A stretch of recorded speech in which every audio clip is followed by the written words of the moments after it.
So I'm really down amongst the white pine now, and I purposely went to this butte right here. What a fabulous, if I can get there. So this is a beautiful white pine right here. What do you think? Maybe 3 feet in diameter, something like that. You can really get a sense for that wonderful bark with the deep fissures.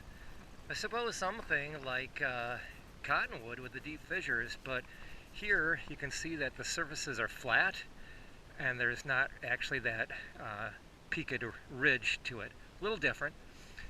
And the other thing about white pine is that it tends to lose its branches on the lower end as it grows more mature. So if I point up, you can see that just a natural thing, the lower branches are dropped as it ages, and nobody's cut those off. They're just, well, it's a natural process.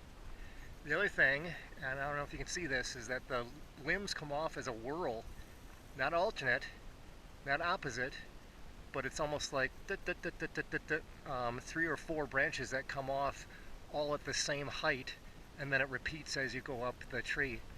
So that is a mature white pine. Now I'm going to course over here, and I'm going to show you very purposely a younger white pine so you can contrast the bark. They do look a little different when they're younger. So this is just a young guy right here, not nearly as deeply fissured. In fact, when they're younger yet, it's actually smooth. So that's the bark, and that's just a sense of an old versus a young white pine. Now how about its needles, and how about a cone? So now I'm focusing on the needles of the tree. And the way you know a white pine is that they always come in clusters of 5 needles.